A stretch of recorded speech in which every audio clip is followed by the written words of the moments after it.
What's up, guys? Welcome back to my channel. Welcome back to another video.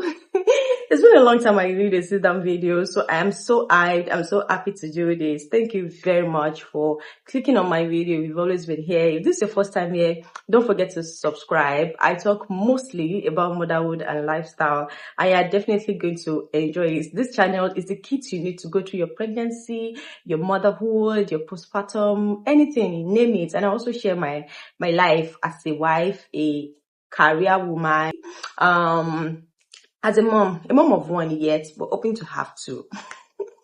Yeah, guys, and as a child of God, yeah, I share my life about that. But I'm definitely going to enjoy being here. By the title, you already know what we're talking about today, so I don't want to dilly-dally and be going up and down. Let's get straight into today's video, guys. I'll be back.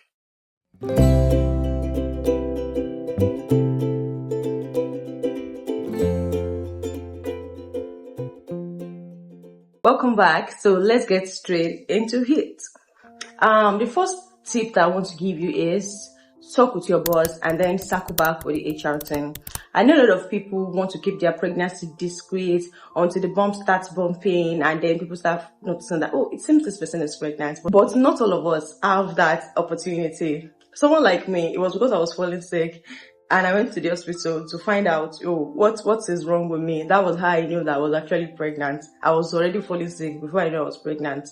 So the first thing that you should do, I know that some boss can be very inconsiderate and everything, and that is why I would always support diplomacy. If you are in the workplace, diplomacy is very, very important.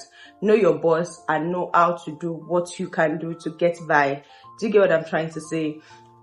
So if you are somebody that has had that diplomacy in the past, I believe it will be easier for you to go through this. But if you have a fantastic boss like I did, then awesome. Sit down with them and let them know I am expecting and it's taking a toll on my body. The person can be a woman. Maybe if the person is not married before, might have someone that is married around them, and in one way or the other they'll be able to relate to what is happening to you. But if they are men, they have a wife at home and they might be able to relate with what is going on with you. So tell them, oh, I'm expecting and this is happening in my body, and I would like some flexible working hours. You can put in, I love my job. I know that we are trying to close our social projects and I would put in my whole, but I just want some flexible working hours. And then when your boss gives you the go ahead to do that, circle back with the HR team. By that time, your boss already has your back. If your boss is even a very nice person, they might be the one to reach out to HR on your behalf that this my social team member is going through this and I want them to have some flexible working hours. And then you can, if your work is a full-time, stay in the office. You can come in 2 or 3 times in a week, and then you can stay back at home for the rest of the day. So speak with your boss. Your health, your well-being, the wealth of that baby. First trimester is very, very delicate. It's very important. So instead of you trying to keep things on a low and then you're suffering, I don't feel like there's an award for suffering. I don't believe in, go through it and whatever. I feel like if you can get some rest and get a way out, then why not take it? Do you get? Because of the health of your child. So speak to them.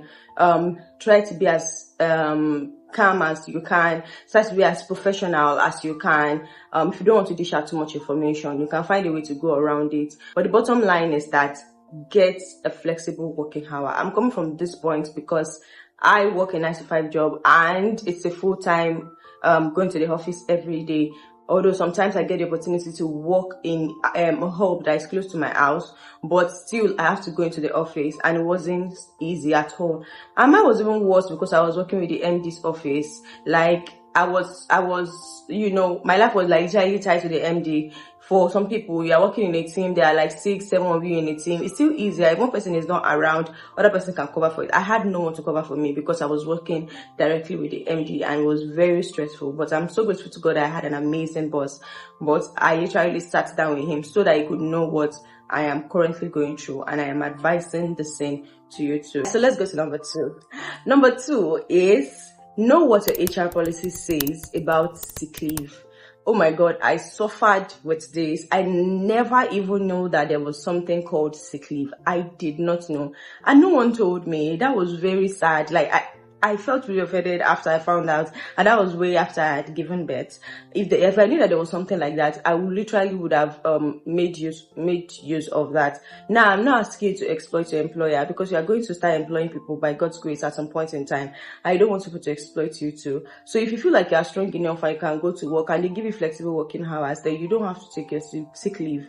But if you don't have that, then I would advise you make use of your sick leave. For me, I had extreme morning sickness.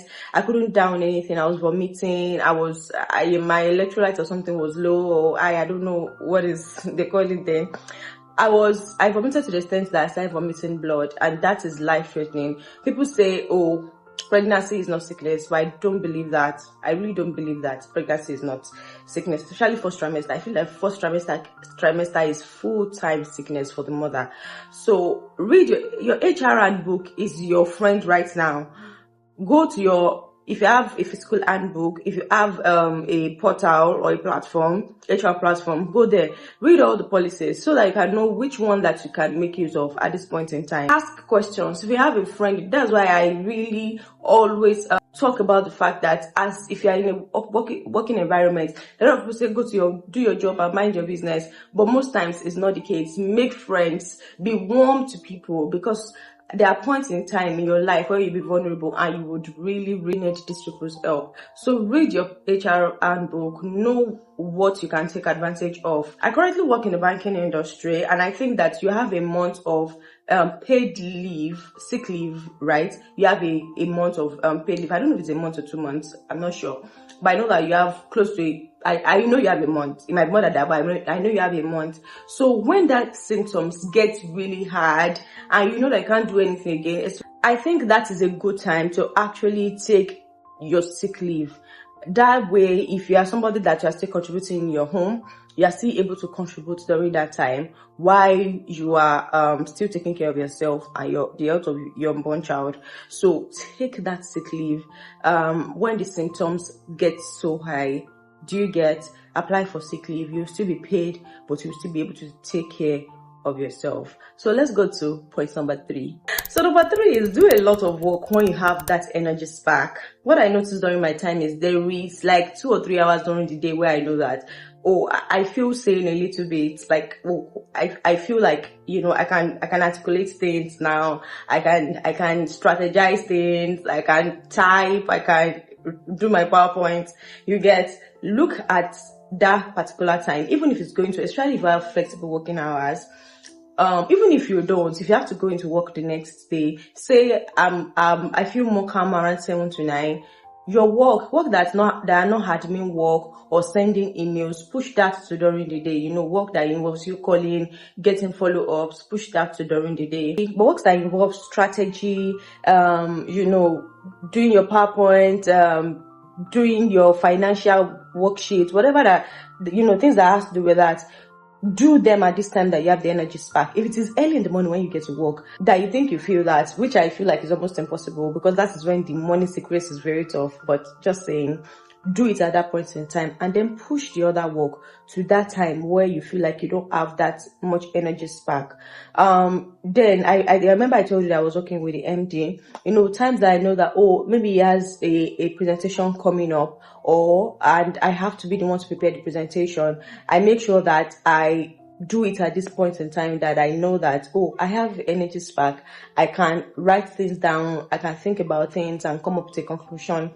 Those are the times I do works like that. But works that involves me following up with a particular stakeholder, or following up with a particular team lead or whatever, I do that during the day when I know that I don't really have much energy spark. So batch your work, sit down. At this point in time, you need to plan. I know a lot of people go for resigning, which I almost did. I'm grateful to God for my HR head then, who sat me down and told me that I don't have to resign. I should take a leave and whatever, because first trimester was really, really hard for me, guys. Take it from me when I say it. It was very hard. So you don't have to really resign your job. Especially for people that maybe they are contributing. I can imagine what that would look like. I didn't really have that much pressure for me. I didn't have that much financial pressure. So I also thought about resigning, my job. But I'm grateful to God because I'm still at the company till now. And my baby is like 16 months already. So yeah, try and batch your work and do it when you have that energy spark. Number 4 is make use of your lunch hour. See, this is the point where nobody can tell you that, why are you using 1 hour, whatever. That is what it says on my contract, that I have 1 hour, whatever. So no matter how hard your boss is, that policy still stands that 1 hour, you have 1 hour to yourself. So that 1 hour, take it. You cannot even eat much before. It's not like I really eat like that. If there's a quiet room where you can chill, go there, relax and chill and, feel better, and then come back to do some work. If you have a car, you feel like you can go into your car, turn on the AC, put on some solemn music, do that. Go into your car, put on some solemn music, recline your chair and rest. You get that 1 hour for yourself. At this point in time, your lunch break is like a way out. Really, take it, my dear sister. Take your lunch break, take it serious. Get some rest. If you want to walk around, especially if you have an office bestie, you can walk around with your office bestie. If there's a baby shop around, you can just take a walk. Although I don't really advise this because we are going to be very tired every time. But if you just need something to uplift your mood, there's a baby shop around, especially if you're walking on the highland, you find something like that. You can just walk in, with your office bestie, take a ride there. Don't walk. So you don't get too tired. So if you're taking a walk, just a little walk, around your office area. But if you want to go window shopping, do something that will make your head more clear, that will make you feel happy, because it can really affect your emotions. You look at yourself, you're somebody that can do this, do that, do this meeting, close this project. But you're almost useless. You can really, really be angry with yourself. So you can do that to lift your mood, go there, look around at some cute baby clothes, shoes, socks, mittens, headbands. If you think you'll be having a baby girl and it will really uplift your mood, use your lunch hour. That's all I'm trying to say. Use your lunch hour. I think that's number 4 points, right? Let's go into the last point for today. So the last point I'll be talking about is ask for help. I know that you are President General among the nations. I know that you're a superwoman and everything, but now you're pregnant, madam.